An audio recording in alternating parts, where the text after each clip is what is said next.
Jonathan Haidt, the evidence is overwhelming.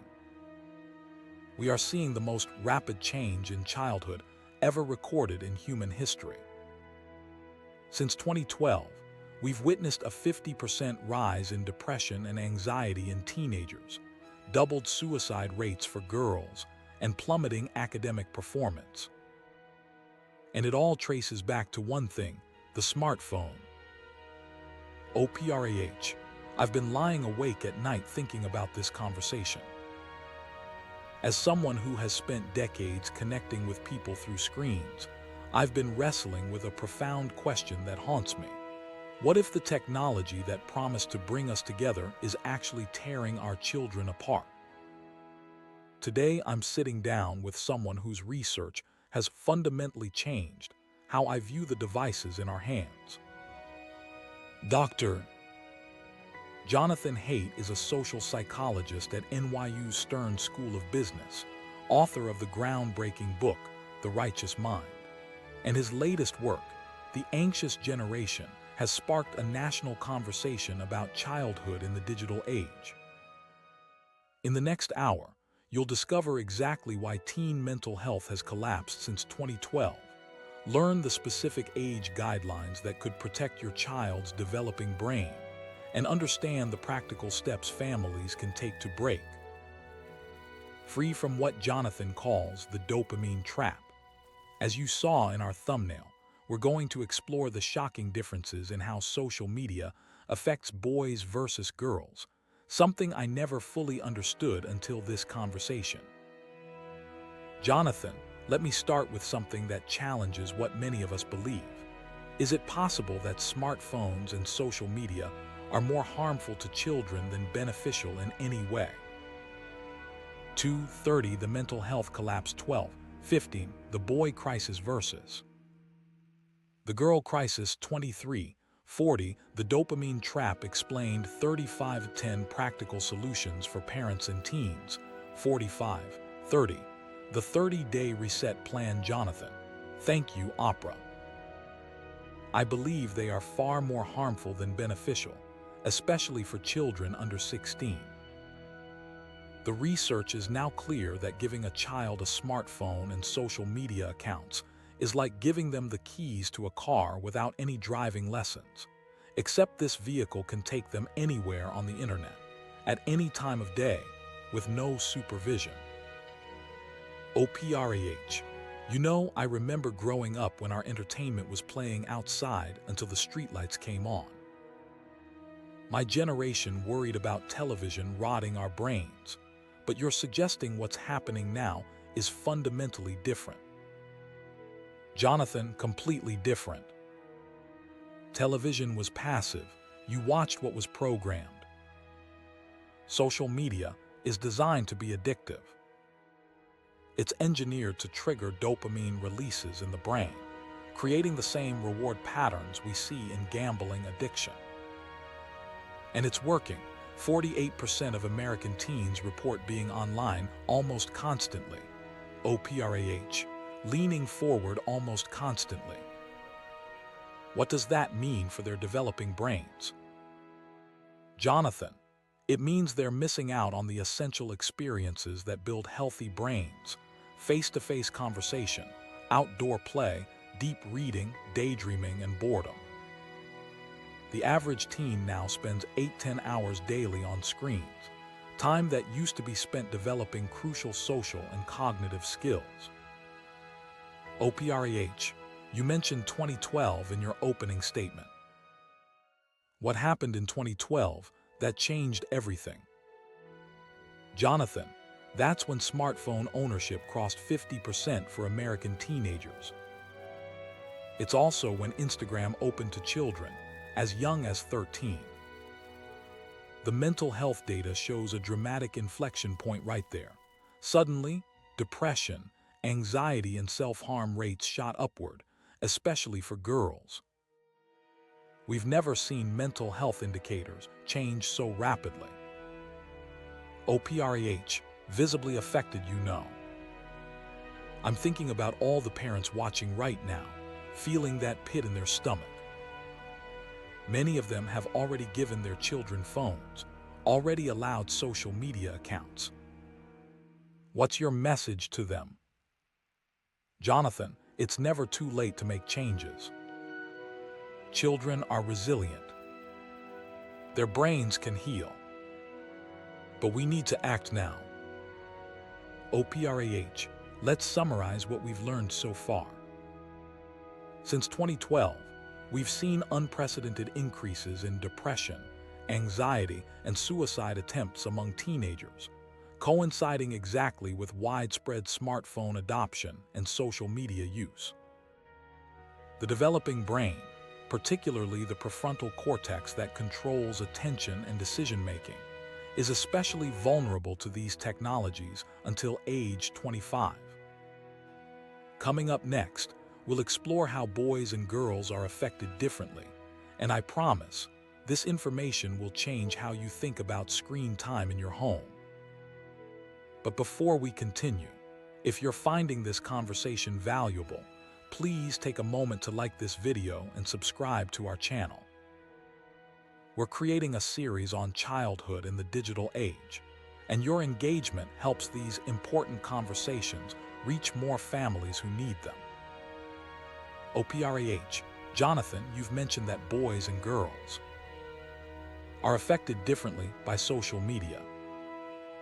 This fascinated me when I first read your research.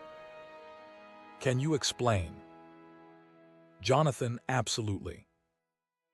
Girls tend to use social media for social comparison and connection. Platforms like Instagram and TikTok create constant appearance comparisons, leading to dramatic increases in body image issues. We've seen eating disorders skyrocket. Girls are also exposed to sexualized content at increasingly younger ages. Boys, meanwhile, tend toward different problems: gaming addiction, pornography exposure, and withdrawal from real-world activities. They're more likely to fall into extremist content and conspiracy theories online.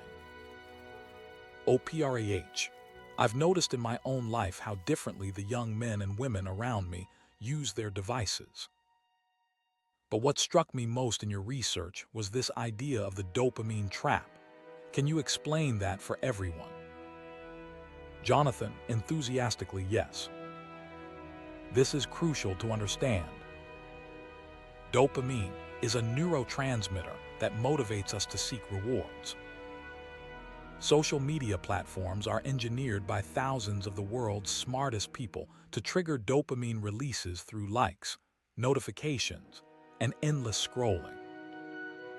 Jonathan, when children use these platforms during critical developmental periods, it can permanently alter their attention systems. They become accustomed to constant stimulation and struggle with the slower pace of real life, reading books, sitting in class, or having conversations. Oprah, thoughtfully, I'm thinking about what you said earlier about teenagers being online almost constantly. I wonder, are we raising a generation that doesn't know how to be alone with their thoughts? Jonathan, that's exactly right. The capacity for solitude, for quiet reflection, for daydreaming, these are essential for creativity and emotional regulation. Today's children rarely experience boredom, which historically has been the birthplace of creativity. Oprah, you know, I've built my career on deep listening and presence. I worry that we're losing that ability to truly connect. I've noticed even in my own life how the phone creates this constant pull away from the present moment. Oprah, we've now explored how social media creates addiction patterns through dopamine manipulation, with different effects on boys and girls. Boys tend toward gaming addiction and extremist content, while girls face unprecedented pressure around appearance and exposure to sexual content. Next, we'll discuss practical solutions, the specific rules and boundaries that research shows can protect children while still allowing them to benefit from technology. If you know parents struggling with these issues, please share this video with them now. Many families feel alone in these challenges, and your share could be the lifeline they need. Jonathan, the good news is that we know what works. The research points to clear boundaries: no smartphones before high school, no social media before age 16, and perhaps most importantly, no phones in bedrooms at night. Oprah, surprised wait, no smartphones until high school. Many parents will find that radical.